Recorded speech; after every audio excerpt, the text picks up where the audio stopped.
Hi, നമസ്കാരം. എന്താ നമ്മുടെ കേരളത്തിൻ്റെ അവസ്ഥ അല്ലേ? എപ്പോൾ മാധ്യമങ്ങൾ തുറന്നാലും തല്ലും, അടി, വെട്ട്, കൊല, കുത്ത്, ഫാമിലിയിലെ കൊന്നു, ആളെ കൊന്നു, കൂടെ സൗഹൃദങ്ങളായി നടക്കുന്ന കുട്ടികൾ തമ്മിൽ പരസ്പരം അടി, സ്കൂൾ വിദ്യാർത്ഥികൾ തമ്മിൽ അടി. എന്താ ഒരു കാലഘട്ടം! ഇതിൻ്റെയൊക്കെ ഞാൻ പറയുകയാണെങ്കിൽ ഇതൊക്കെ ശരിക്കും നമ്മുടെ രക്ഷിതാക്കളുടെ, അല്ലെങ്കിൽ പഴയ കാലങ്ങളിൽ പോലെ പറയുന്ന പോലെ വിദ്യാഭ്യാസ കാലഘട്ടങ്ങളിൽ, നമ്മളുടെയൊക്കെ ചെറുപ്പകാലങ്ങളിൽ നമ്മളെ പഠിപ്പിച്ചിരുന്ന മാഷുമാരെ ഇന്ന് കണ്ടാലും നമ്മളറിയാതെ എണീറ്റ് നിന്ന് പോകും. ഇല്ലെങ്കിൽ അവരുടെ മുന്നിൽ നിൽക്കാൻ തന്നെ നമ്മൾക്കൊരു പേടിയാണ് അല്ലേ? അപ്പോൾ ആ ഒരു കാലഘട്ടം. അതേപോലെ തന്നെ രക്ഷിതാക്കൾ വീടുകളിൽ അച്ഛൻ, അമ്മ എന്ന് പറയുമ്പോൾ തന്നെ അച്ഛൻ വരുന്നു എന്ന് പറഞ്ഞാൽ തന്നെ നമുക്കൊരു ഉൾഭയമായിരുന്നു. അച്ഛൻ്റെ മുന്നിൽ പോയി നിൽക്കില്ല, അച്ഛനോട് എതിർത്ത് സംസാരിക്കില്ല. അമ്മയോട് പിന്നെയും ഒരു വാത്സല്യം അമ്മമാർ കാണിക്കുന്നുണ്ട്, നമ്മൾ അമ്മമാർ അത്ര ഇതില്ല. പക്ഷേ അച്ഛൻ എന്ന് പറയുന്നത് ഞങ്ങളുടെ ചെറുപ്പകാലങ്ങളിലൊക്കെ അങ്ങനെയായിരുന്നു. ഇന്നത്തെ കാലഘട്ടത്തിൽ നോക്കുമ്പോൾ ഒരു അധ്യാപകൻ പറഞ്ഞാൽ പോലും കേൾക്കില്ല. അപ്പം ഞാൻ പറയുകയാണെങ്കിൽ ആ ഒരു കാലഘട്ടം തിരിച്ചു വരേണ്ട ഒരു കാലഘട്ടമായി എന്നാണ് തോന്നുന്നത്. പഴയ ഒരു കാലഘട്ടം, അത് പറഞ്ഞാൽ അധ്യാപകനെ ഭയക്കുന്നതും അധ്യാപകന്മാരെ അനുസരിക്കുന്നതും ശാസിക്കുന്നതുമായിട്ടുള്ളൊരു കാലഘട്ടം.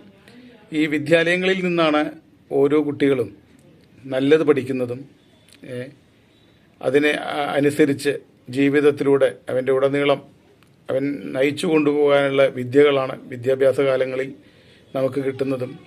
ഒരു മനുഷ്യൻ്റെ മാറ്റം തന്നെ വിദ്യാഭ്യാസ കാലങ്ങളിലൂടെയാണ്. അപ്പോൾ ആ ഒരു കാലഘട്ടം പോയി. ഇന്നിപ്പോൾ നമ്മുടെ ഓരോരോ നിയമങ്ങൾ, കുട്ടികളെ ശിക്ഷിക്കാൻ പാടില്ല, ശിക്ഷിച്ചു കഴിഞ്ഞാൽ അതിനൊരു നിയമം, അവർ പോയിട്ട് കോടതിയിൽ പറഞ്ഞു കഴിഞ്ഞാൽ അതൊരു നിയമം. എന്തിന് ഒരു രക്ഷിതാവിന് പോലും സ്വന്തം മകനെ ശാസിക്കാനോ അവനെ പറഞ്ഞു തിരുത്താനോ കഴിയില്ല. അവനെ ആവശ്യത്തിൽ കൂടുതൽ അവനെ ശിക്ഷിക്കുകയോ ഇല്ലെങ്കിൽ നേർവഴിക്ക് നയിക്കുകയോ ചെയ്താൽ അദ്ദേഹത്തിന് കോടതിയിൽ പോകാം, കോടതി അനുകൂലമായിട്ട് അവർക്ക് വിധി വരും. ആ ഒരു കാലഘട്ടം. ആദ്യം ഞാൻ പറയാനുള്ളത്, പൊളിച്ചെഴുതേണ്ടത് നമ്മുടെ നിയമങ്ങളെയാണ് ആദ്യം പൊളിച്ചെഴുതേണ്ടത്. ഈ സ്വന്തം രക്ഷിതാവിന് പോലും ഒരു മകനെ ശാസിക്കാൻ കഴിയാത്തൊരു കാലഘട്ടമാണ് ഇപ്പം നിൽക്കുന്നത്. അപ്പോൾ പിന്നെ ഒരു അധ്യാപകനെ പറഞ്ഞിട്ട് കാര്യമില്ല. ഒരു അധ്യാപകൻ എത്രത്തോളം പറഞ്ഞാൽ കുട്ടികൾ കേൾക്കും? അപ്പോൾ ഞാൻ പറയുന്ന പഴയ കാലത്തേക്ക് നമ്മുടെ നിയമങ്ങൾ കൊണ്ടുവരണം. അധ്യാപകന്മാരുടെ കയ്യിലൊരു ചെറിയൊരു വടിയും അവർ പറഞ്ഞാൽ അനുസരിക്കുന്നൊരു കാലഘട്ടം വരണം. പറഞ്ഞാൽ അങ്ങനെയുള്ള നിയമങ്ങൾ ഉണ്ടാവണം. അതുപോലെ തന്നെ ഇന്നത്തെ നിയമങ്ങൾ പൊളിച്ചെഴുതി ആ നിയമങ്ങളുടെ ബലത്തിലാണ് ഇന്ന് നടക്കുന്ന ഈ ചെയ്തികൾ മുഴുവൻ. ഈ കുട്ടികളുടെ ഈ തല്ല്, അടി, അത് പറഞ്ഞാൽ 18 വയസ്സിന് താഴെയുള്ള കുട്ടികൾ എന്ത് ചെയ്താലും അവർക്ക് നിയമം അവരെ ശിക്ഷിക്കില്ല എന്നുള്ളൊരു അറിവ് അവർക്ക് പല ഈ മാധ്യമങ്ങളിലൂടെയാണ്. മാധ്യമം അതിന് ഏറ്റവും വലിയൊരു ഘടകമാണ്. ഇതിൻ്റെയൊക്കെ കാര്യങ്ങൾ പറയാനുള്ള ഒരുപാട് പറയാനുണ്ട്. അപ്പം ഞാനിപ്പോൾ അതിലേക്ക് എത്തുന്നില്ല. അപ്പോൾ ഈ നിയമങ്ങളാണ് ഇന്നുള്ള ഈ കുട്ടികളെ ഇതിലേക്കൊക്കെ പ്രേരിപ്പിക്കുന്നത്. അവർക്ക് അവരുടെ അറിവാണ് ഒന്നും ചെയ്യാൻ ഞങ്ങളെ ശിക്ഷിക്കാൻ കഴിയുന്നില്ല എന്നുള്ളൊരു അറിവാണ്.